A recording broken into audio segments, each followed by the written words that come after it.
Un hombre sin aliento corre tan rápido como puede por un pasillo estrecho y oxidado. Ve una puerta unos metros más adelante, pero la salida no se acerca. Mientras tanto, en la oscura bodega del barco, una mujer se lanza a la puerta de acero con sus últimas fuerzas. Todo a su alrededor está consumido por el óxido y la puerta parece brillar en la oscuridad. En la siguiente habitación hay un motor humeante. Un rostro se extiende sobre su cinturón, congelando en eterna agonía. Los pistones de este mecanismo están hechos de huesos y tendones humanos. Un hombre entra corriendo en una habitación, pero resulta ser un callejón sin salida. Al voltear, ve que la puerta se cierra detrás de él. Suena su grito hasta que se apaga la linterna. La mujer también grita, rompiéndose las uñas con el frío acero de la puerta. No sabe si han pasado segundos o años. En lo más profundo de El Carguero, miles de personas gritan y sufren atrozmente. Algunas llevan muchos años y otras se incorporan más recientemente. Pero el tiempo no importa, porque seguirán gritando mientras solo los moribundos pueden, y lo harán eternamente. Los empleados de la fundación también han entrado en esta anomalía espaciotemporal. Con su influencia mental, el objeto los llevó a un estado catatónico similar a un estupor y los devoró. Pero parece que su conciencia continúa existiendo, presenciando constantemente las pesadillas oxidadas.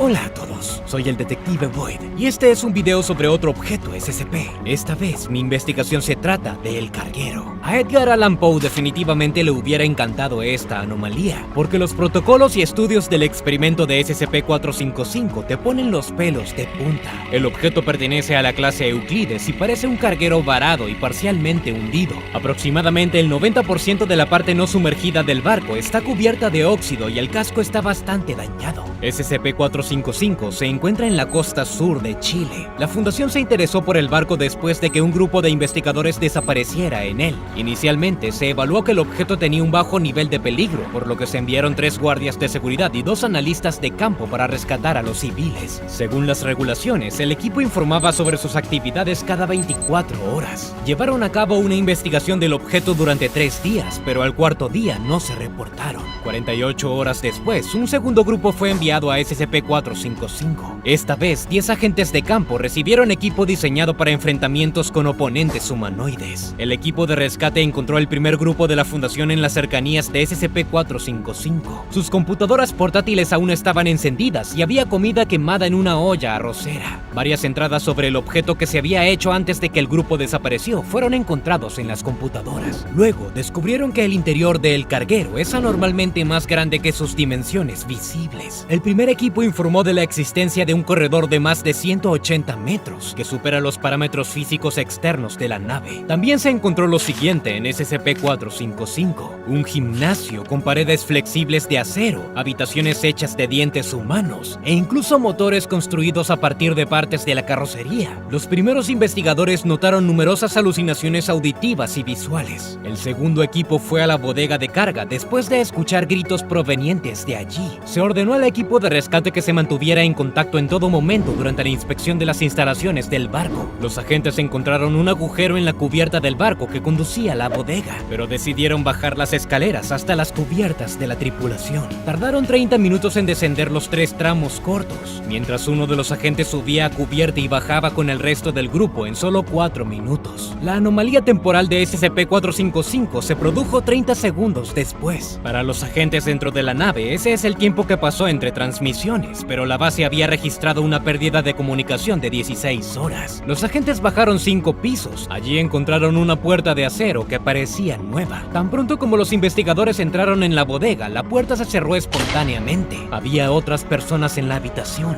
El primer equipo de la fundación se quedó inmóvil en medio de la habitación. El comandante de la operación de rescate informó desde la bodega que 4 de su grupo habían desaparecido ante sus ojos. Después de una pausa de 10 segundos en la conexión desde la nave, se transmitió un nuevo mensaje de SCP-455. Resultó que los investigadores supervivientes habían perdido el contacto con la base durante 2 semanas. Durante ese tiempo, las personas que fueron encontradas en la bodega habían desaparecido. En los intentos del equipo de subir a la cubierta superior, se descubrió que el barco tenía al menos 30 pisos. Los empleados de la fundación dejaron de buscar una salida cuando se encontraron con almacenes con una gran cantidad de suministros de alimentos. Quiero mencionar que en ese momento el barco había estado varado durante al menos 30 años. humanos. La base les ordenó abortar el operativo de inmediato, pero solo se escucharon algunos disparos en respuesta. Los agentes no volvieron a contactar con la base. Por supuesto, la fundación tomó la única decisión lógica: enviar un tercer grupo a la anomalía. Y no lo subestimes, para aumentar sus posibilidades de éxito, el grupo estaba formado por operativos fuertemente armados. Permíteme recordarte, SCP-455 tiene una influencia mental en las personas, pero aparentemente a la fundación le tomó un tiempo darse cuenta de esto. El tercer equipo examinó el agujero que va desde la cubierta hasta la bodega con la ayuda de potentes reflectores. Las bengalas que arrojaron en la bodega revelaron una capa gruesa e intacta de polvo y óxido en el suelo.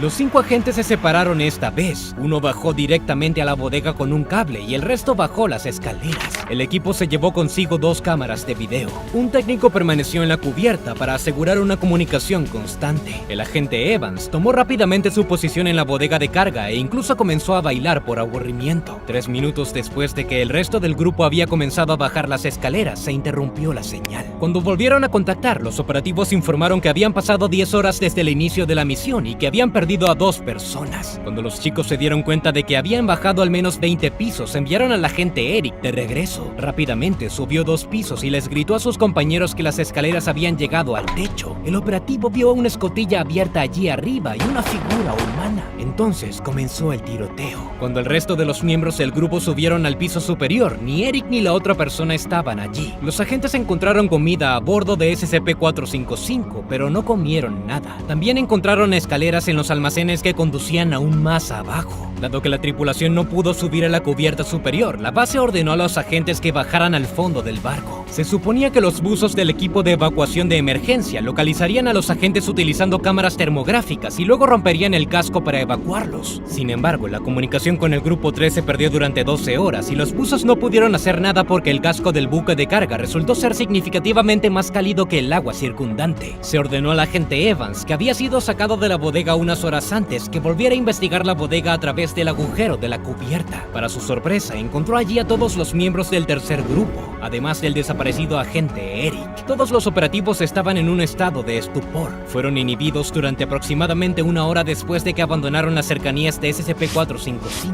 La última gran expedición de El Carguero fue llevada a cabo por 3 miembros de la Fuerza de Trabajo Móvil Z9, 2 agentes y un empleado de clase D. Se les dieron 2 vehículos de reconocimiento móviles llamados SMART, pero uno de ellos falló durante el transporte. Durante la primera manifestación anómala de SCP-455, los miembros del equipo pensaron que el objeto se balanceaba. Entonces, el empleado de clase D se apoyó contra la pared del barco, que inmediatamente lo absorbió parcialmente. Después de eso, el equipo de investigación descubrió otra anomalía. Al final del corredor inundado, el agua terminó abruptamente, como si una barrera invisible la estuviera deteniendo. Había una habitación azul brillante visible detrás de ella. Los agentes lograron informar que el corredor al que iban a ingresar había desaparecido. En ese momento, se perdió la comunicación con ellos por solo 2 segundos. Más tarde, cuando se reanudó la transmisión de video, los empleados de la fundación no eran visibles en la cámara. Entonces el MARF, que no respondía, aceleró inesperadamente a una velocidad imposible y se estrelló contra el costado del objeto. En los últimos 2 segundos de la transmisión aparecieron en el video especies desconocidas de plantas agresivas. Se perdió la comunicación con el grupo, a excepción de algunas transmisiones esporádicas durante las próximas 2 semanas. Después de eso, los científicos decidieron sabiamente que sería mejor explorar SCP-455 con robots. La fundación estableció una vigilancia constante del carguero. También están prohibidos los experimentos y el contacto físico con el objeto. Cualquier presencia en las proximidades de SCP-455 está limitada a 5 minutos. Los empleados que violen estos requisitos son puestos en cuarentena y deben documentar cualquier ocurrencia de alucinaciones. Hay 2 cosas sobre este objeto que me dan escalofríos. La primera es que la fundación ha matado a muchos de sus empleados. La segunda es que todas estas personas están atrapadas allí en perpetua agonía.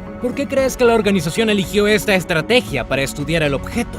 ¿Y está justificada? Comenta lo que piensas abajo en los comentarios. Nos vemos.